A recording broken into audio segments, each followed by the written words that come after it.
Hello दोस्तों, आपके आपके चैनल में स्वागत है। Sensible stock market news. आइए जानते हैं सुशील केडिया जी का सबसे बड़ा अपडेट जो सबसे निकल गया टॉप 10। अब बात करते हैं केडियानॉमिक्स के फाउंडर सुशील केडिया से और उनसे बात करते हैं मार्केट को लेकर उनका क्या व्यू बन रहा है। Sushil ji, good morning. Good morning. तो एक काम करते हैं, पहले क्यों ना स्टॉक स्पेसिफिक बात हो जाए। इंडेक्स की तो बात करेंगे। इस समय की टॉप कॉल्स क्या होंगी आपकी स्टॉक स्पेसिफिक? ठीक है, हम इंडेक्स पे भी वापस आएंगे, पर पहले एक लाइन कह दूं जिससे लोग कंफ्यूज ना हो जाए। निफ्टी पे आज शॉर्ट सेल सिग्नल आ गया है। बैंक निफ्टी पे पिछले बुधवार को ही आ गया था आपसे बात होने के बाद।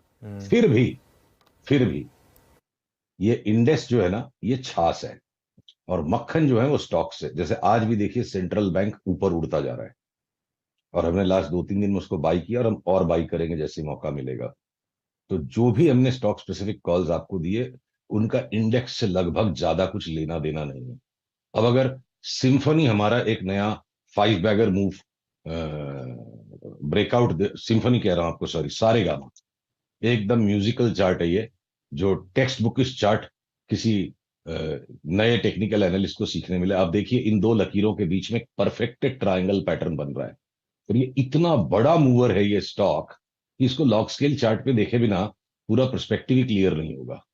तो अब आप ये देखो कि 17.5 रुपए से 2020 में ये स्टॉक अगर 538 तक चला गया और उसके बाद भी ये ट्रायंगल बना के ब्रेकआउट कर रहा है, तो हमने शिष्टाचार हेतु की कंजर्वेटिव बात करते हैं, एक बार अपने निवेशकों को 750-800 तक की सलाह दी है। साथ में ये कहेंगे कि 750-800 पर रिवैल्यूएट करेंगे कि ये 350 वाला स्टॉक कहीं 1500-1600 तो नहीं जा रहा है।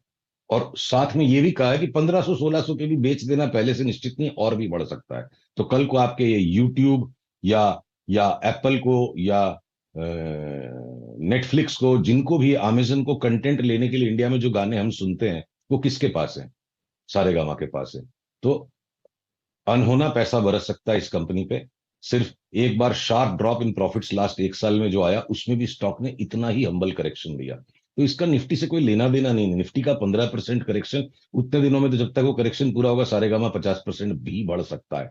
तो दुनिया भर के स्टॉक्स अभी भी हैं। अब जैसे पिछले साल के जो थोड़े रंगीन से लगने वाले आईपीओज में जो धुलाई हो गई निवेशकों की, अब उनमें भी बॉटम बनने लग गया स्टॉक्स में। तो उनका निफ्टी से कोई मतलब नहीं, जब निफ्टी बढ़ रही थी वो गिरे जा रहे थे। तो आप अगर आरबीए एशिया फूड्स को आप देखो, ये रेस्टोरेंट ब्रांड्स एशिया लिमिटेड, तो इसने एक अच्छा खासा ब्रेकआउट दे दिया इस डिक्लाइन में से और हमें लगता है वापस 210 हो जाएगा। या आप इस मैप माई इंडिया की चार्ट को देखो, ये वापस मुझे डबल होता लग रहा है। तो मैं इसके लिए निफ्टी के फेरे में पड़ के ये मुनाफे की पोजीशंस को नहीं छोड़ूंगा। ठीक है, ये ब्रेकआउट हो गया मैप माई इंडिया में, कोई भी पुल बैक इसमें आता है, बाई है 1900 तक, 2000 तक कुछ भी जा सकता है।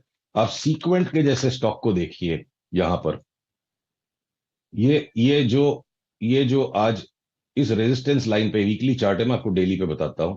अगर अगर ये आज 84 का ब्रेकआउट दे देता है, 83.5 का, तो हम निफ्टी के फेरे में पड़ के इसके इंतजार नहीं करेंगे लेने का। 5 बैगर स्टॉक है और अगर ये मार्केट करेक्शन में कोई कारण से नीचे 64 तक आ गया, तो या तो हम तब लेंगे या 84 के ऊपर लेंगे। तो निफ्टी, बैंक निफ्टी का जो करेक्शन है वो करेक्शन है लार्ज कैप्स का, कि मार्केट बहुत डरते डरते ऊपर आया तो बिल्कुल क्वालिटी पे फोकस हो गया। अब ये जो मुनाफे की दारू, अगर हम इसे कहें, जो मुनाफे का नशा है, बाजार में जो मुनाफा बना है, ये सारे छोटे स्टॉक्स में फैलता जा रहा है और लार्ज कैप्स करेक्शन करेंगे। तो मैं ये लार्ज कैप्स के करेक्शन में अपनी निवेश की पोजीशंस को नहीं छोड़ सकता।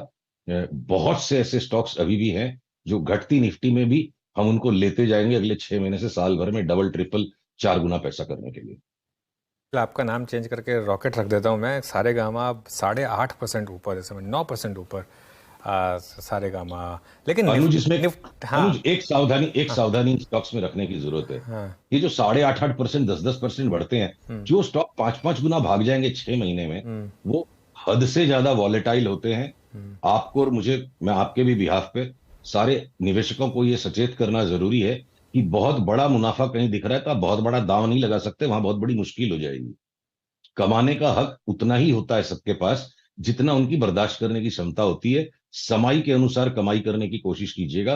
ये जो खरगोश की तरह भागने वाले स्टॉक्स है, इन पे घर बार दांव पे नहीं लगाए जा सकते। इनको थोड़ी थोड़ी मात्रा में लेके डाइवर्सिफाइड पोर्टफोलियो बनाइए। सही बात कही आपने, कॉशन ज़रूरी है। देखिए ये पोर्टफोलियो का कोर हिस्सा के बजाय आप इनको थोड़ा सा डाइवर्सिफाइड तरीके से देखेंगे तो बेटर रहेगा। निफ्टी, बैंक निफ्टी पर क्यों कॉशियस हैं आप सुशील, और कहाँ तक की करेक्शन देख रहे हैं आप? सर अब हम कॉशियस नहीं है। कॉशियस तो हम पिछले एक महीने से थे। देखिए निफ्टी की चार्ट पर तो वो धर्मेंद्र, अब धर्मेंद्र कूदने वाले हैं। आप धर्मेंद्र और हेमा मालिनी वाली बात ही खत्म हो गई। अब तो यहाँ बाबू भैया आ गया आपका। देखिए जो हेरा फेरी पिक्चर में बाबू भैया ने बोला ना, रानी तो गई, तो मैं आपको एक चार्ट्स का भेद बताता हूँ। ये जो आरएसआई इंडिकेटर हम नीचे प्लॉट करके चलते हैं, आरएसआई जैसे किसी भी आप मोमेंटम इंडिकेटर को ले लो, तो कैरम बोर्ड जब बाबू भैया खेल रहे थे वो हेरा फेरी मूवी में, उससे बहुत बड़ा भेद चार्ट्स का सीखने को मिलता है।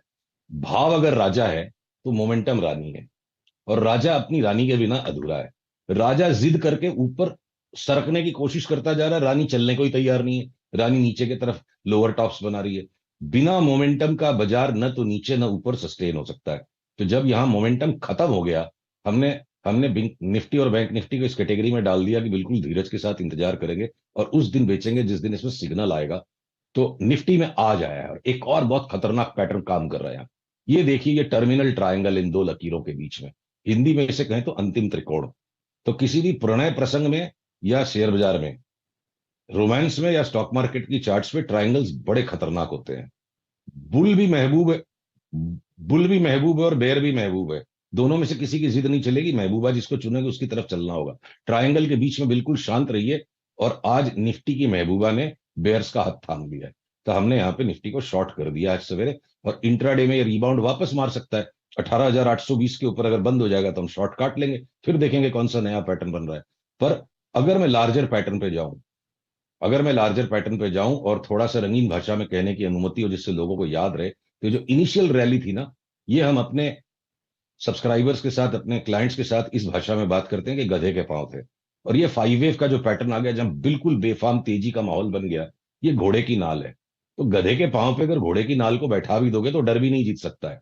मुझे निफ्टी 16,800 और उसके बाद और भी नीचे जाने का पूरा भय है। पूरे पैटर्न्स तैयार है, तो इसको टुकड़े टुकड़े में खेलना होगा। जो शॉर्ट आज सवेरे की, उसका सौदा बढ़ाया जाएगा 18,600 के नीचे जाने पर। 18,50 पर हो सकता है एक बार रिबाउंड बने, फिर उसके बाद आपको ये 17,600 के लेवल को संभालना होगा। तो ये अगले 3-4 महीने का कार्यक्रम है, वो आपसे हर मंगलवार को उस बारे में बात हो जाएगी। और अगर मैं बैंक निफ्टी को टच करूं, ये देखिए वीकली चार्ट पर, और इसको भी वो technical analysis and stocks of commodities magazine में 10 साल पहले मैंने पैटर्न पढ़ा था। ये डबल टॉप में, इसको पापा टॉप और मम्मी टॉप आप कहेंगे।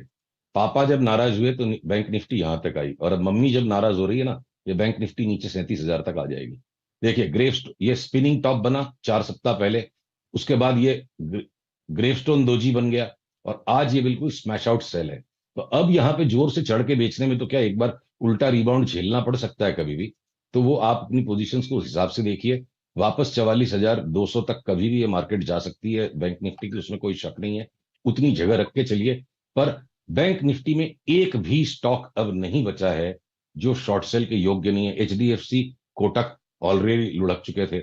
जो भी थोड़ी सी मस्ती एक्सिस बैंक और इंडसइंड कर रहे थे, उनमें स्ट्रॉन्ग सेल सिग्नल आ गया। एसबीआई ऑलरेडी लुढ़का पड़ा, आईसीआईसीआई लुढ़क गया। बैंक निफ्टी को बचाएगा कौन? तो जो बाबू भैया ने कहा ना, रानी तो गई, तो बैंक निफ्टी की रानी तो गई। अब यहाँ पे मैं किसी भी हालत में तेजी का सौदा खोजूंगा नहीं। स्टॉप लॉस कटेगा तो कटेगा, हम बार बार इसको हर रिबाउंड में बेचने का ही प्रयत्न करेंगे। आप बाकी भी लार्जर निफ्टी में देखो, ये मारुति है, टीवीएस है, डीएलएफ है, इवन इंडियन होटल जैसा स्टॉक जो दोनों इंडेक्स में नहीं है, ये सब 25-25, 30-30% घटने के लिए तैयार है। तो बहुत ज्यादा सेफ मार्केट ऊपर तक आता चला गया था। इंडिविजुअल स्टॉक्स में बड़े करेक्शन आएंगे, इंडेक्स एक एवरेज उसमें न्यूनतम आएगा। और एक देखिए बहुत बड़ी बात, जिसके बिना ना, ये देखिए रुपी डॉलर की चार्ट को आप देखिए। मैं रुपए की ऐसी चार्ट को देख के इंडेक्स पे तेजी करूं तो कैसे करूं? मेरी मासूमियत 25 साल पहले खत्म हो गई। मैं बहुत ज्यादा चीजों को स्टडी करता हूं, इसलिए मैं कॉशियस होकर साइड हट जाता हूं और हम दूसरे स्टॉक्स में घुस गए। ये रुपी डॉलर की चार्ट को देखिए, एबीसीडी ट्रायंगल जो पैटर्न है, जी तो यहां से जो रिवर्सल आ गया, ये आप इसको जी डेली व्यू जी। में देखिए। ये डेली व्यू में आप देखिए रुपये की चार्ट को। ये रुपी अगर जिस दिन 82 के ऊपर जी। गया, सीधा 85-86 हो जाएगा। तो कैसे निफ्टी सस्टेन करेगी?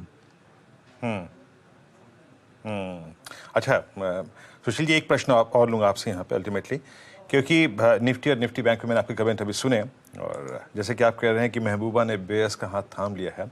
एक स्पेस जो कि बहुत चला इस पूरे मूव में अप्रैल मई जून में, वो था ऑटो। ऑटो पे आपका व्यू क्या है? एक अच्छा पैसा बनाने के बाद स्टॉक्स में क्या करना चाहिए इस वक्त? टाटा मोटर्स को छोड़ के जो ऑटो स्टॉक जी में आए शॉर्ट कर दीजिए, सबके स्टॉप लॉस अलग अलग से चलेंगे। एक टाटा मोटर्स में अभी भी एक नया हाई बनाने की जगह बची है थोड़े करेक्शन के बाद, पर मारुति हो, टीवीएस हो, हीरो मोटोकॉर्प हो, बजाज ऑटो, ये सब टॉप आउट हो चुके हैं टुकड़े टुकड़े में। इनके अंदर में बहुत ज्यादा नीचे का करेक्शन आने वाला है। अच्छा सुशील जी, वैसे इंडिया में बिटकॉइन को लेकर काफ़ी रेगुलेशंस, और ये बहुत अच्छी बात है क्योंकि हमारे रेगुलेटर्स ने एक अच्छा काम किया है कि उसको लेकर एक जो भोले भाले निवेशक हैं वो बच गए उस वॉलेटिलिटी से। लेकिन क्योंकि हमारा शो काफ़ी एनआरआई दर्शक भी देखते हैं, एक इस पर आपका व्यू है कि यहाँ से एक बड़ा मूव आ सकता है? देखिए, हमने जब 15,000 का ये जो लो आया था बिटकॉइन में, तो यहाँ पर आपके साथ तो टीवी पर नहीं बात होती थी, तो हमने ट्विटर पे इसका एक 10 मिनट का बड़ा वीडियो बना के डाला था कि अगली चाल में लाख लाख डॉलर का भाव आ रहा है। उसमें एक पहला चरण ये कंप्लीट हो गया, और ये बिल्कुल घोड़े के पांव, ये गधे के पांव नहीं है, 5 वे फ्रैक्टल है। ये वेव 1 खत्म होकर जो 15,000 का 32 हुआ, 31,300, और अब ये करेक्शन जो कंप्लीट हो चुका है, यहां से अब अगली चाल शुरू हो रही है कि ये 23-24 हजार वाला अब सीधे 50-52 हजार तक चल जाएगा। तो इस बिटकॉइन से हम जो शेयर बाजार वालों को क्या जोड़ना चाहिए कि रिस्क ऑफ नहीं हुआ है संसार में। संसार में एक एडजस्टमेंट चल रहा है। Bitcoin clear cut proof of risk on है। रिस्क ऑन अलग अलग पॉकेट्स में घूम रही है, और अगर अगले 3 महीने में बिटकॉइन में एक बड़ी रैली आ जाती है, स्टॉक मार्केट करेक्शन करता है, तो आने वाले समय में ये 15-20% अगर इंडेक्स घट भी गया, तो ये दोनों हाथ से शेयरों को दबोच के लेने का अवसर होगा। संसार में रिस्क ऑन बिल्कुल है, और अच्छे शेयरों को खोजिए। निफ्टी बैंक निफ्टी का जो ये खेल है, बहुत लिमिटेड लोगों के काम की चीज है। चलिए सुशील जी, शुक्रिया फिर जुड़ने के लिए आज हमारे साथ, और आज बहुत अच्छी चीज़ आपने बताई, वो ट्रायंगल वाली बात जो थी वो काफ़ी अच्छी लगी मुझे। थैंक यू सो मच जुड़ने के लिए आज हमारे साथ। चलिए नीरज जी, सॉरी थोड़ा 1 मिनट हम ओवर कर गए आपके शो में, लेकिन मार्केट डे लो पर 78